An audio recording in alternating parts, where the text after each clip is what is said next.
Shalom, selamat pagi jemaat Tuhan. Berjumpa kembali dalam doa pagi online. Mari datang dengan kerinduan. Tuhan, aku rindu. Tuhan, aku siap. Penuhi aku dengan roh-Mu.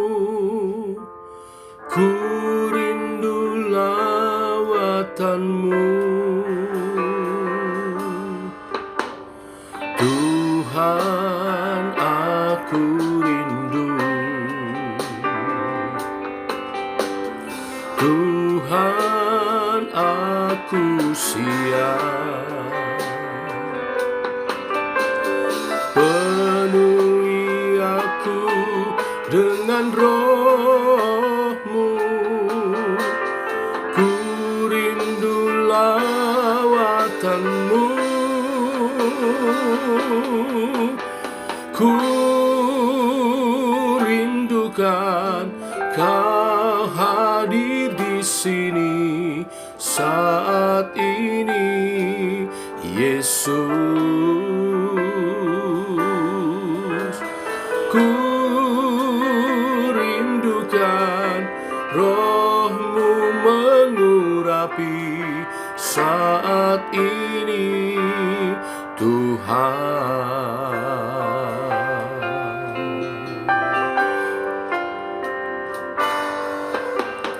Tuhan, aku rindu. Tuhan, aku siap. Penuhi aku dengan roh-Mu. Ku rindu lawatan-Mu. Ku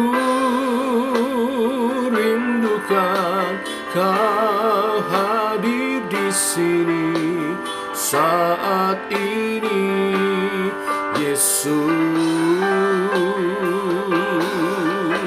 Ku rindukan roh-Mu mengurapi saat ini, Tuhan.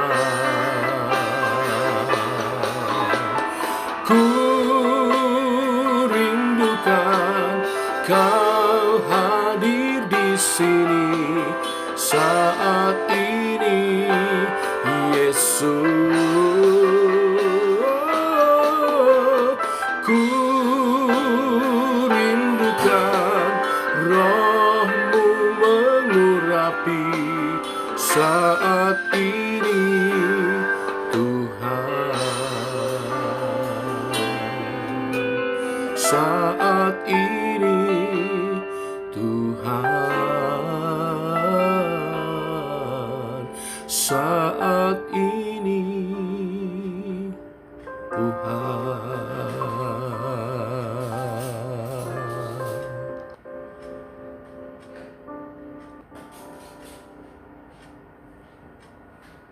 Tiba waktunya untuk kami merenungkan firman-Mu. Firman-Mu adalah suluh dan terang bagi jalan kami. Berfirman Tuhan, kami rindu mendengarnya.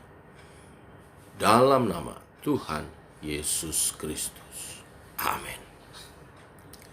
Bapak Ibu, kita lanjutkan renungan firman Tuhan pada pagi hari ini. Mazmur 63. Ada 12 ayat kita baca semuanya.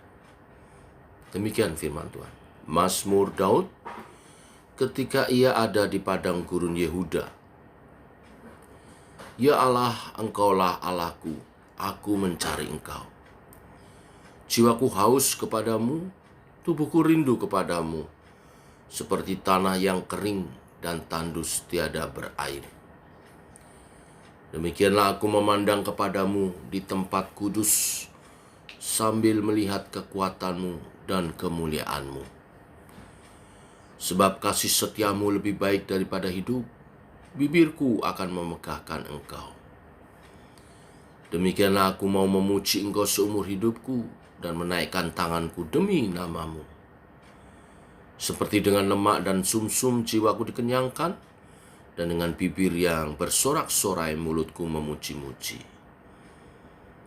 Apabila aku ingat kepadamu di tempat tidurku, merenungkan engkau sepanjang kawal malam, sungguh engkau telah menjadi pertolonganku, dan dalam naungan sayapmu aku bersorak-sorai. Jiwaku melekat kepadamu, tangan kananmu menopang aku. Tetapi orang-orang yang berikhtiar mencabut nyawaku akan masuk ke bagian-bagian bumi yang paling bawah. Mereka akan diserahkan kepada kuasa pedang. Mereka akan menjadi makanan anjing hutan. Tetapi raja akan bersuka cita di dalam Allah. Setiap orang yang bersumpah demi Dia akan bermegah, karena mulut orang-orang yang mengatakan dusta akan disumpat. Sampai di sini pembacaan kita.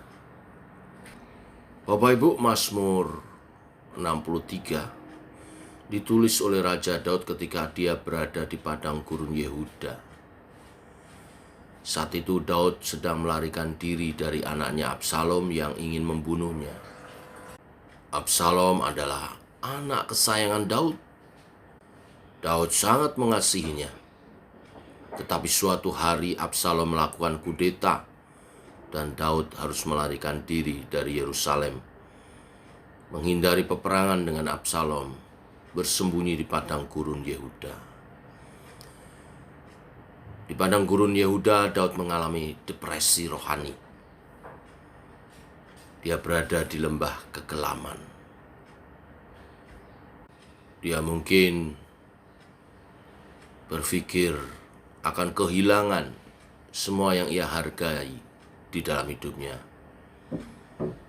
Kehilangan kerajaannya, reputasinya, mungkin bahkan hidupnya. Dan yang membuat masalah lebih buruk, yang menyebabkan semua penderitaan ini tidak lain adalah anak kesayangannya. Bapak Ibu bisa membayangkan hal itu. Di tengah semua itu, Daud berseru kepada Tuhan, "Jiwaku haus akan Tuhan." Ini artinya dia merindukan Tuhan. Tetapi Tuhan sepertinya tidak ada bersama dengan dia. Pernahkah saudara mengalami hal semacam itu? Di mana saat kita mendambakan Tuhan, tetapi seakan-akan Tuhan tidak hadir, kita tidak merasakannya. Ini pengalaman yang umum bagi setiap orang percaya. Ini yang sering disebut kekeringan rohani. Apa yang kita lakukan saat mengalami kekeringan rohani?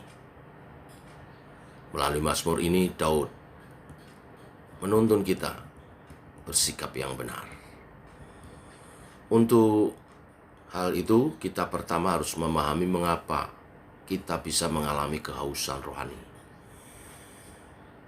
Kita bisa mengalami kehausan rohani karena pertama, setiap manusia memiliki lubang kekekalan di dalam hidupnya. Dan lubang itu hanya bisa tertutupi oleh Tuhan sendiri. Zaman modern, kemajuan teknologi, segala sesuatu seakan lebih mudah ditemukan, alat-alat yang canggih, seakan kita tidak membutuhkan Tuhan. Tetapi, tahukah saudara, di zaman modern sekarang ini, justru paling banyak muncul agama-agama. Mengapa? Karena mereka membutuhkan Tuhan. Mencari jawaban untuk menutup lubang kekekalan itu. Daud menggunakan ungkapan jiwaku haus akan Tuhan. Tubuhku rindu kepada Tuhan. Apa yang Daud katakan adalah bahwa seluruh keberadaannya merindukan Tuhan. Jiwanya membutuhkan Tuhan seperti tubuhnya membutuhkan air di padang gurun. Yang kedua, kita haus karena kita membutuhkan Tuhan. Maksudnya begini, kita telah mencicipi Tuhan, telah menerima Tuhan, tetapi karena banyak alasan yang berbeda, kita berada pada titik di mana kita merasa terpisah dari Tuhan. Dan kita merindukan Tuhan karena kita butuh kembali bersekutu dengan Tuhan. Mungkin karena sakit, karena sedang patah hati, atau harapan yang tidak terpenuhi, dikhianati, atau masuk dalam tahap kehidupan yang baru, kematian seseorang yang kita kasih, dan lain-lain. Sesuatu yang terjadi dalam kehidupan kita itu membuat kita merasa bahwa Tuhan jauh dari kita. Dan ini yang luar biasa. Biasanya ketika kita berada di dalam situasi putus asa, kita meminta Tuhan untuk campur tangan dalam kesulitan kita. Kita meminta bantuan Tuhan. Dan itulah alasan mengapa banyak orang datang ke gereja. Mereka datang ke gereja karena mereka mengingini sesuatu dari Tuhan. Tidak ada yang salah dengan itu. Tetapi itu tidak cukup. Lihat Daud. Dia tidak berkata, Tuhan, aku membutuhkan kekuatan untuk mengatasi masalahku. Tuhan, lihat apa yang telah aku lakukan untukmu. Aku telah setia kepadamu sebagai raja yang kau pilih atas Israel. Paling tidak selamatkan aku dari masalah ini. Daud tidak melakukan itu. Tahukah apa yang dikatakan Daud? Dia berkata, Tuhan, aku menginginkanmu. Aku haus kepadamu. Aku membutuhkanmu seperti tubuh membutuhkan air di padang gurun.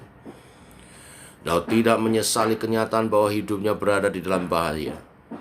Tetapi dia menyesali kenyataan bahwa dia tidak dapat merasakan hadirat Tuhan. Ini poin pentingnya. Orang percaya seharusnya lebih risau saat tidak bisa bersekutu dengan Tuhan. Seperti Daud merindukan Tuhan. Sama seperti air di padang gurun adalah masalah hidup dan mati. Begitu pula Tuhan bagi Daud. Seharusnya juga bagi kita setiap orang percaya. Yang ketiga sekarang bagaimana kita mengatasi haus. Ini yang penting. Yang pertama, mengingat kembali. Mengingat kembali tentang siapa Tuhan bagi kita. Perhatikan cara Daud melakukannya. Dia tidak hanya berkata Tuhan itu besar, tetapi dia memberikan alasan mengapa Tuhan itu besar. Daud menjelaskan secara detail. Dia tidak hanya berkata aku mencintai Tuhan, tetapi dia mengingatkan dirinya sendiri mengapa dia mencintai Tuhan. Dia menganalisa, dia mengupasnya. Dan ini penting. Ketika kita menjelaskan dengan spesifik, memahami secara spesifik siapa Tuhan dan mengapa Tuhan itu besar dan mengapa Tuhan begitu mengasihi kita, hal itu akan membantu kita melihat Tuhan dengan lebih jelas. Dan itu akan menenangkan jiwa kita. Yang kedua, kita menilai. Setelah kita mengingat kembali kebenaran tentang Tuhan, kita perlu berpikir tentang implikasi dari kebenaran tersebut. Inilah yang dilakukan Daud. Ayat 3 dan 4. Demikian aku memandang kepadamu di tempat kudus, sambil melihat kekuatanmu dan memuliakanmu. Sebab kasih setiamu lebih baik daripada hidup. Bibirku akan memegahkan engkau. Ingat secara konteksnya, Daud sedang dalam pelarian untuk menyelamatkan hidupnya. Dia dikhianati oleh putra kesayangannya sendiri.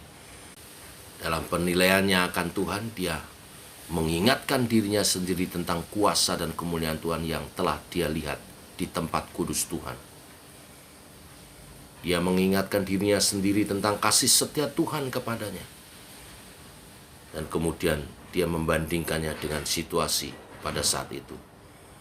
Dan dia menyimpulkan bahwa kasih setia Tuhan lebih baik daripada hidup. Demikian implikasi dari kebenaran tentang Tuhan. Dia tidak hanya berkata Tuhan mencintaiku, tetapi dia mengambil langkah lebih jauh.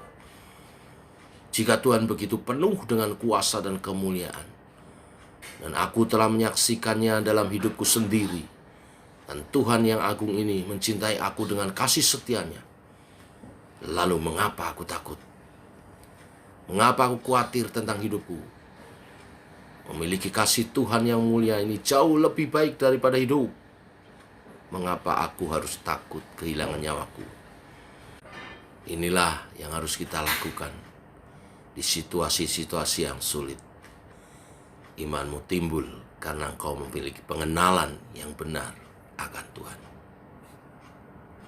Biarlah kebenaran firman ini menolong kita, sesulit apapun situasi kehidupan kita dapat tenang.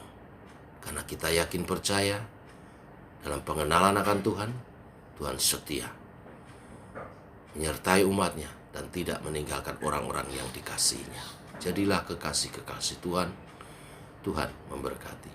Mari kita berdoa. Bapa dalam surga, kami mengucap syukur oleh kasih dan anugerah-Mu, rahmat-Mu baru. Pagi hari ini firman-Mu menguatkan.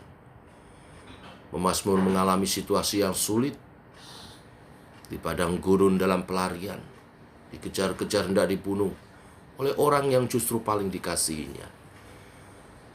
Tetapi dalam keadaan demikian, dia merindukan-Mu Tuhan, lebih dari segalanya. Dia merindukan Tuhan bukan hanya karena membutuhkan pertolongan atas ancaman keselamatan jiwanya, tetapi dia merindukan Tuhan lebih dari kehidupannya bahkan. Saat-saat bersekutu dengan Tuhan, pribadimu menjadi yang terpenting dalam kehidupannya. Biarlah kami belajar dari Mazmur ini dan menempatkan Tuhan di atas segala-galanya. Lebih penting bahkan dari kehidupan kami. Maka Tuhan menjadi bagian kami, Tuhan dalam kami. Dan kasih setiamu akan menolong, akan meluputkan setiap anakmu yang mengasihi. Apapun pergumulan umatmu di hari ini, Tuhan menolongnya. Yang sakit engkau sembuhkan, yang lemah engkau beri kekuatan. Nyatakan hikmat-Mu menolong setiap umat-Mu Tuhan. Berjalan bijaksana hari ini, meraih masa depannya yang terbaik. Berkati usaha pekerjaan kami, berkati keluarga kami, pasangan, anak cucu kami semua dalam perlindungan Tuhan. Berkati sekolah, studi anak-anak kami, masa depan mereka, pekerjaan mereka, sehingga mereka menjadi generasi ilahi. Sebagaimana Engkau menitipkan mereka, kami ajar, kami didik dalam terang firman Tuhan. Terima kasih Tuhan. Ini doa kami. Menyertai sepanjang hari ini, perjalanan hidup kami. Dimuliakanlah nama-Mu Tuhan. Dalam nama Tuhan Yesus Kristus. Amin. Demikian saudara doa pagi kita. Selamat pagi. Shalom.